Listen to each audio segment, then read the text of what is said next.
Hello, friends. Namaskar, Adab. My name is Joseph Gomez. This is my first YouTube video regarding vegetable gardening, mostly focusing on how to produce vegetables in a very environmentally friendly way, which is to say, organic way. So before I get into, I'll just give you a quick, background about my um, field experience and academic side of it. I did my,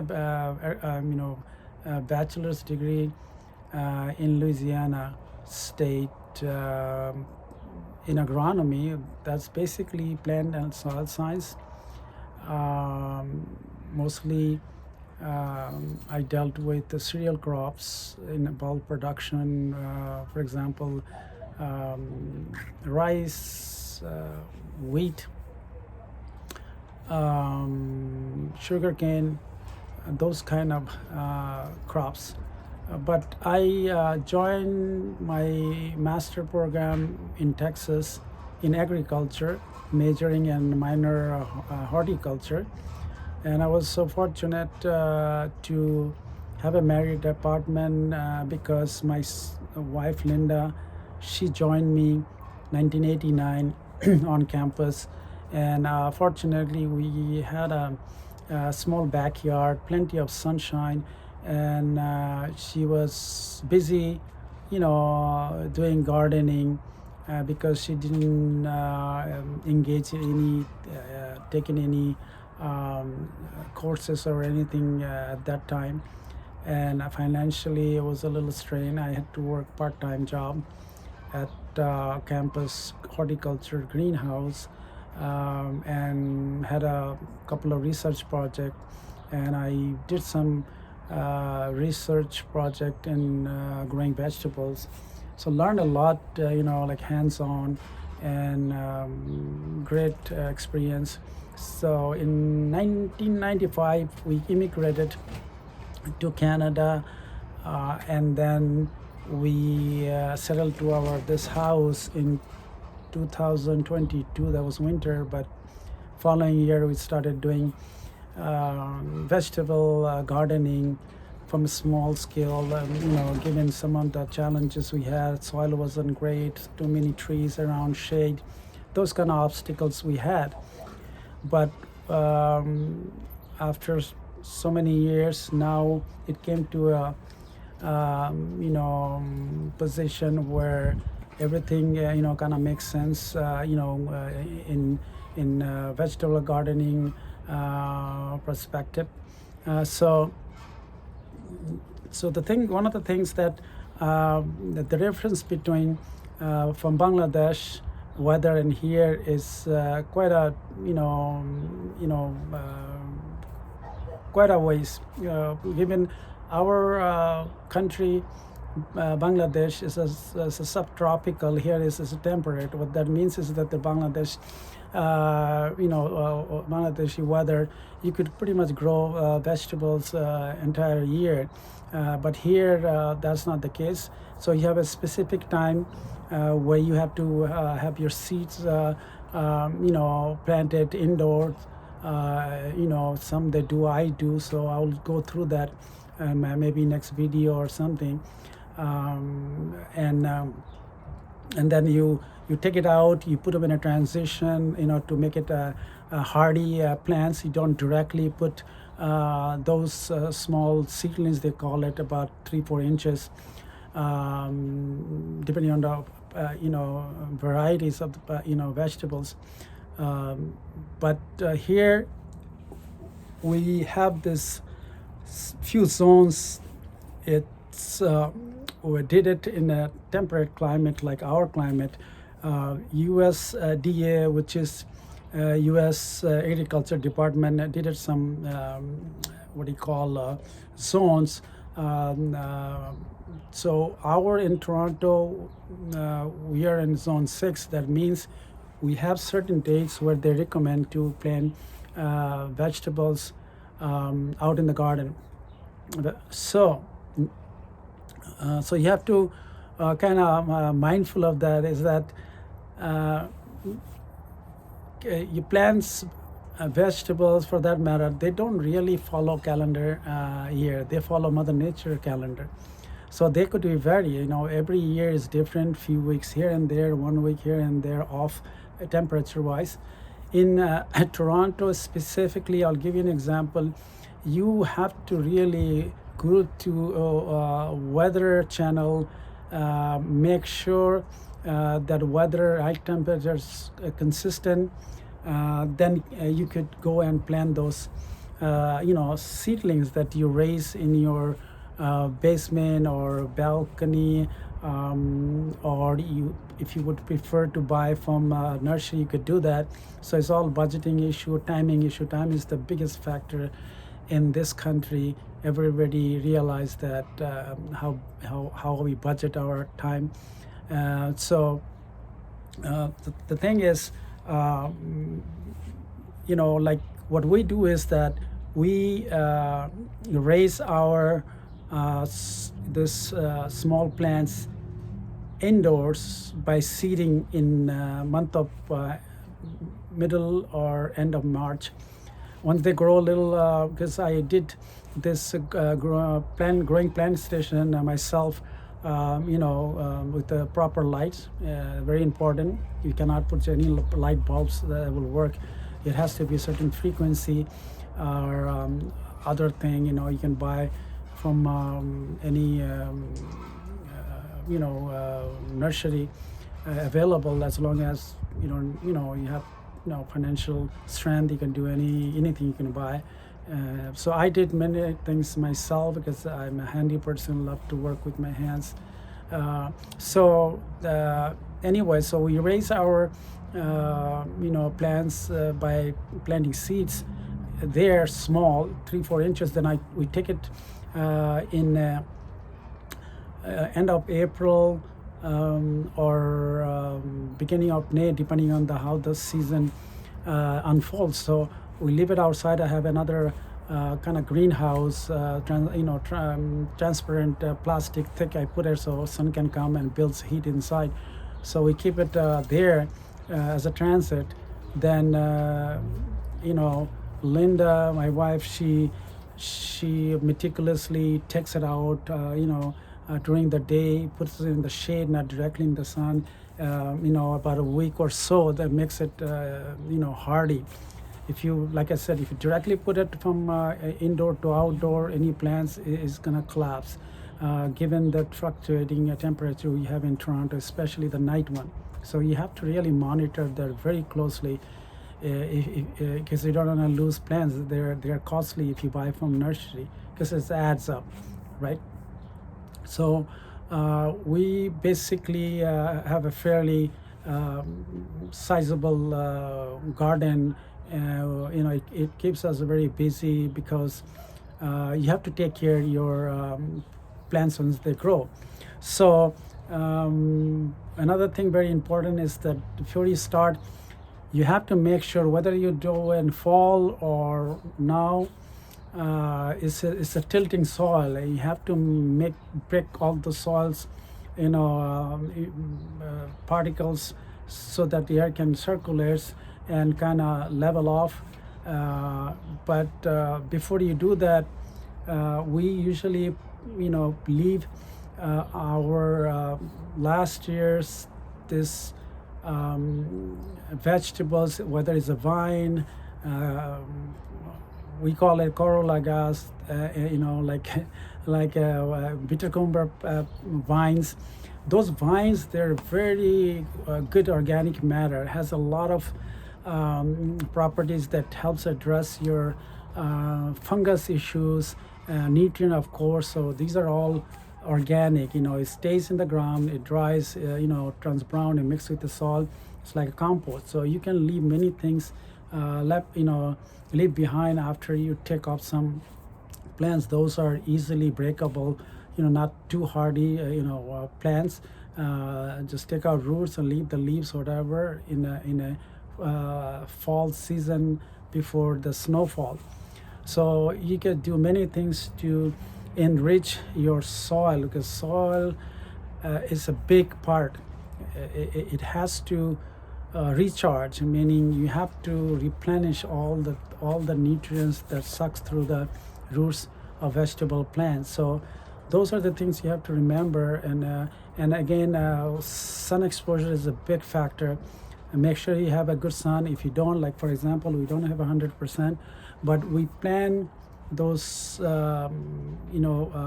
vegetables according to the exposure. For example, uh, is nature plants that when you have a more sun, you tend to have more vegetative growth. For example, the leafy plants, like we call it in our language, darashak, or any other leaf that would grow better in a shady areas.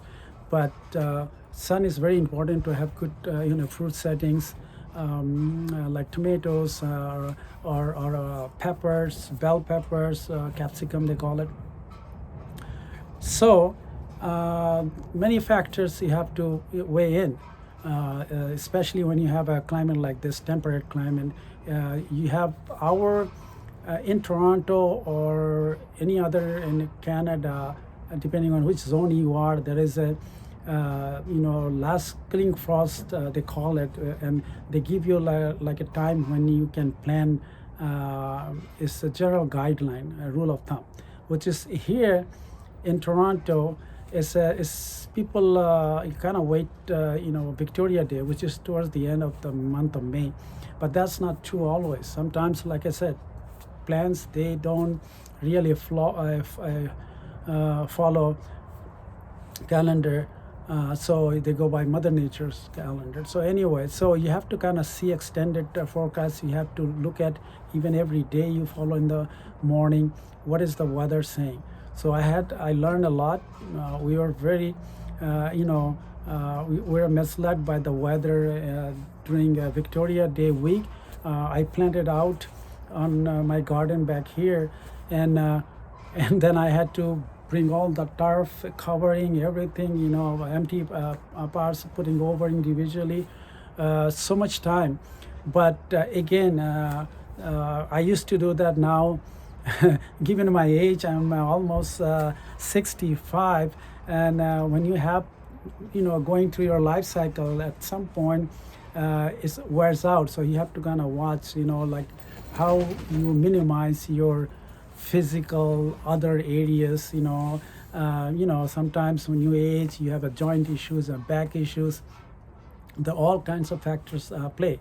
So I'll show you around as we go along. Like we harvest rainwater, and that's another big area that I will go over sometime later.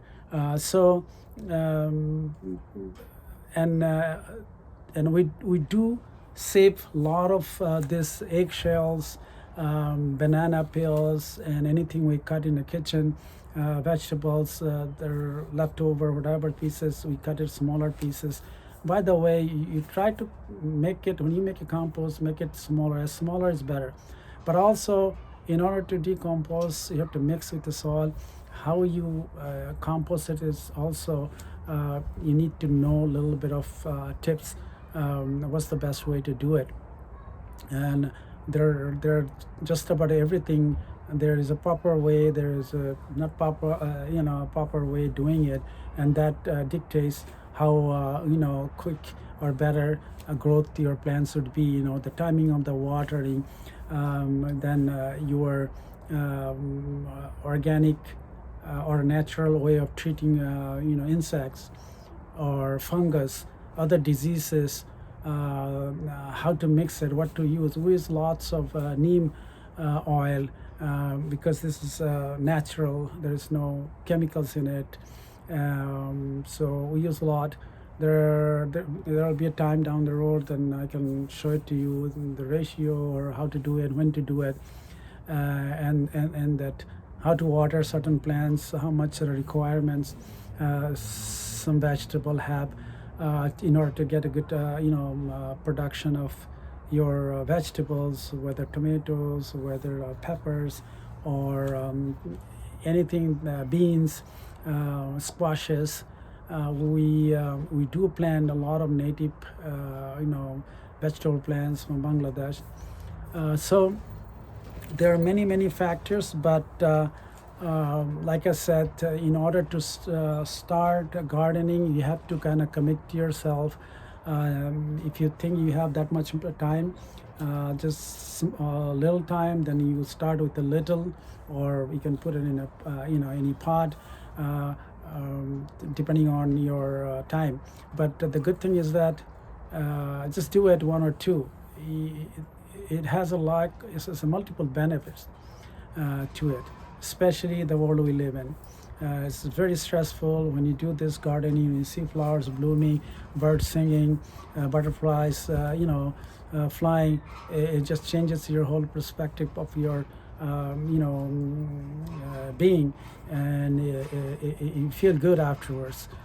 Especially like right now, nice sunny weather, lots of vitamin D's. Mother Nature is given to us. So as long as it hits our skin, we are good, we are changed, we are recharged. So yeah, so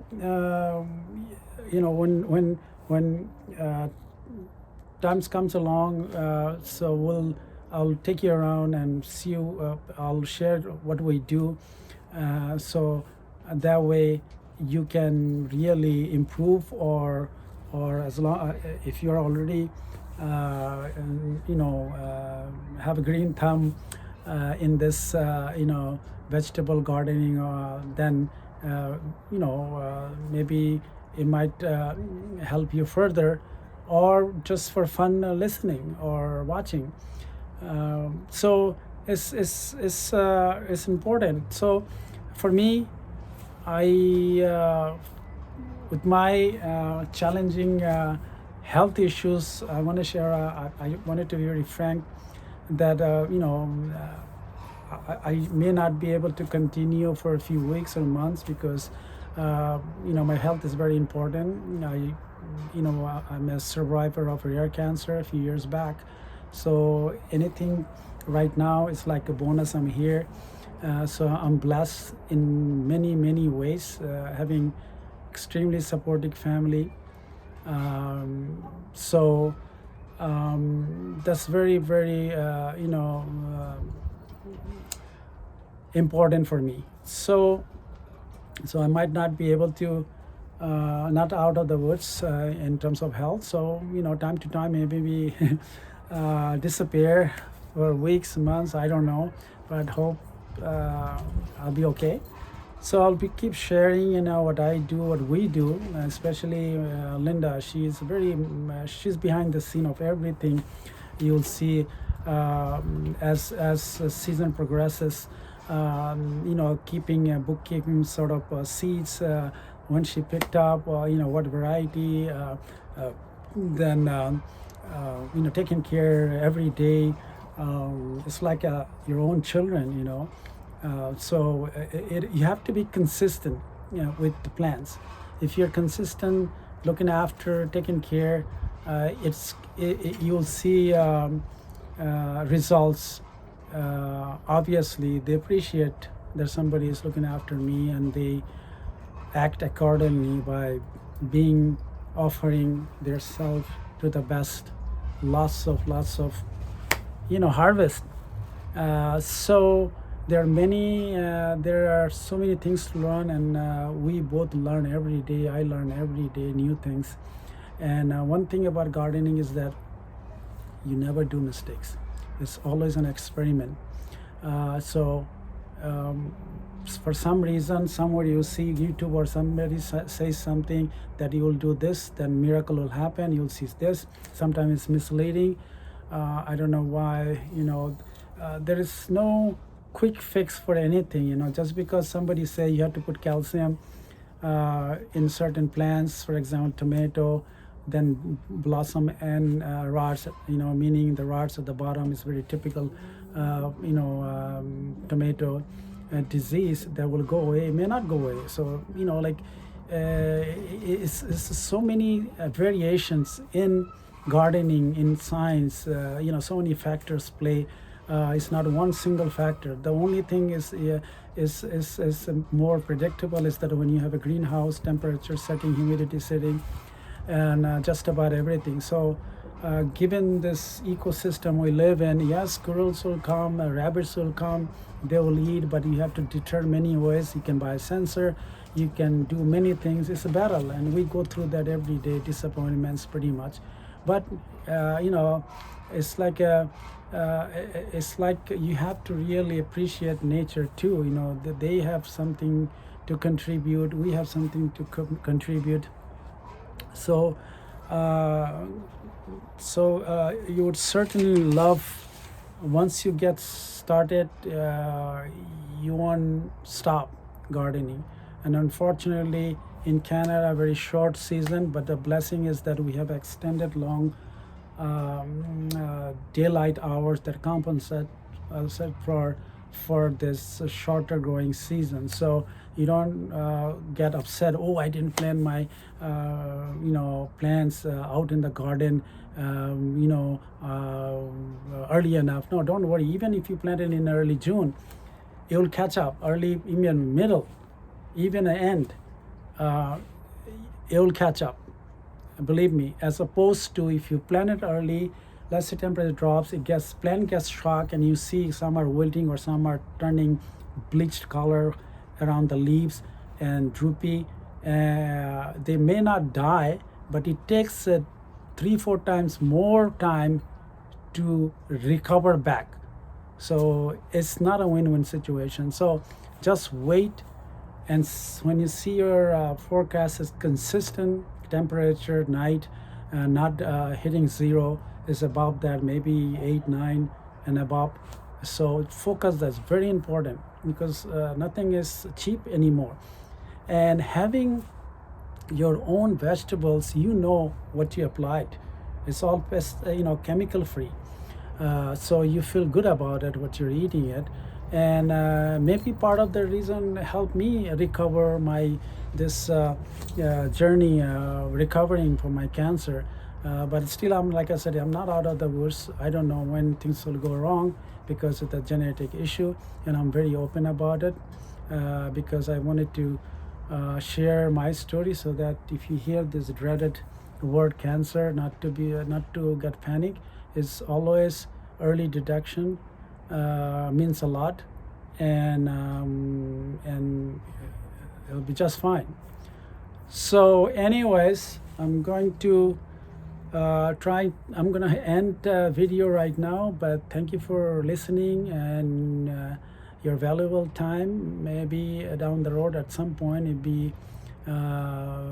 it might benefit to you, or some reason it might lift your spirit. If you get involved in these type of activities outdoor with your tulips, with your other shrubs, plants, flowers, you name it. We need that. So if you like it, just have some comments. Prefer to have positive environment, because we have too many negatives surrounding us. So I always like something something motivated, inspirational. So if you like it, subscribe it. I would appreciate that, and continue follow. I'll have few videos after this one, so that what we do. I can share what we do, and then we can go from there.